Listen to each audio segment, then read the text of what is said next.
Well, we are here with our wrap-up with the Innovators Series, and of course, Steve Sen. That was friggin' great, man. And again, as ever, our minds are blown. But I think, uh, the biggest problem that we have, I think, in medicine and surgery in general, when we're talking about data, is that we're awash in it, and we have this sort of feeling of paralysis, or at least paresis, to where we have all of these sources of data. Who is the custodian? Who's managing all of this? And you, I think, gave us at least a little bit of hope in that maybe there might be a way forward to have custodians for a lot of these things. But some of the key is really planning, isn't it? Sitting down and doing this, and we just don't do that well enough. Yeah, you need a butler, not just custodian, right? So. Oh, well done. All right. Yes, my background. Data valid. Valid, yeah, You like yes, that? right. Okay. You know, I will start with the consumer though, because my training background is first is a statistician. Statistician is the consumer of the data. So we are the end of the string for the data flow. Because we receive the data, we analyze it, and we present as a meal to the clinician that they can interpret to the patient, right? So we are the final step for the data. So that's why it triggered me to study the upstream, how to make this flow smooth and to be useful. So that's a fundamental. That's a very important fundamental. I start this as a consumer, as a data user. Yeah. And then I studied how to engineer this better, so we can have a better utilization for the data flow. So that's my standpoint, my philosophy, to make it work. So the data is complicated. Without a correct philosophy behind that, it will just end up as a mess. Right. And I think sometimes we have this feeling like we want to attack everything at once. Right. Whether it's with big data analytics or even just with individual projects. But what you're saying is, maybe start with a focused project, but have some planning behind it, right? Yes. Yeah. So we lay the foundation first. In today's talk, I talk about the foundation. The foundation is you need to have information patient registered to your a masterpiece. Then that I call foundation. Right. So you have to you put a right technology to support it, right server amount, right capacity to support it, and then it can grow.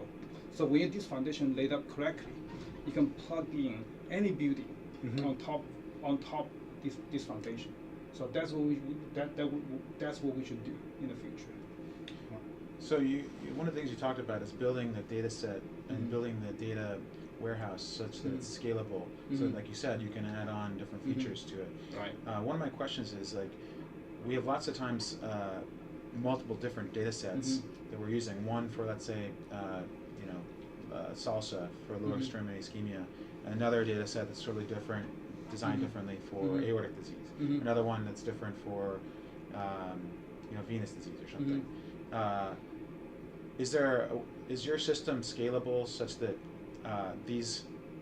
you have to build it all over again for each different?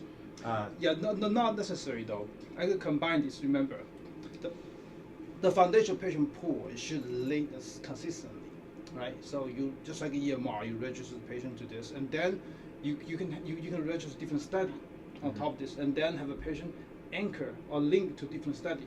So one patient may involve one study, but one patient may involve two studies. Okay, so then we have the measurement. The measurement bank we call data dictionary. We build a data dictionary, so we can avoid redundancies. Some measurement like demographic, you measure like smoking history, you measure once here, once there, it's all the same. You don't need redundancy. You can trim those down to a uniform measurement. Then on top of that, you can have unique measurement by different studies. So through this, you remove all those redundancy, okay, and have one place, one secure, solid place, and high efficient place to use. So then, if we have already a pre-existing database for aortic stuff, we want to add it to, let's say, or we want to create this database like you're talking about. Would we add it to the pre-existing database that you have with Clavijo and Rowe? The patients in the same patient pool, or would you do it all over again?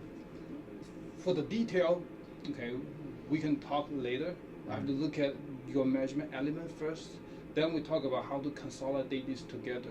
So eventually, answer yes. We need to have just one system, but it's all connected. The root is connected. We talk about like just like a tree, big tree. The root is the same, but the branch you can talk about different branch. You can have different interface. Okay, different outlook. You look at you have a study and you have different study. The outlook will be different. So you log in. You can even have a different URL to log into a system, but the root is the same. Right. These two databases, they connect and they talk. They're seamlessly connected. Well, here's to that. Here's not only a grand unifying theory, but starting with little quanta of information. And speaking Data. of data, well done.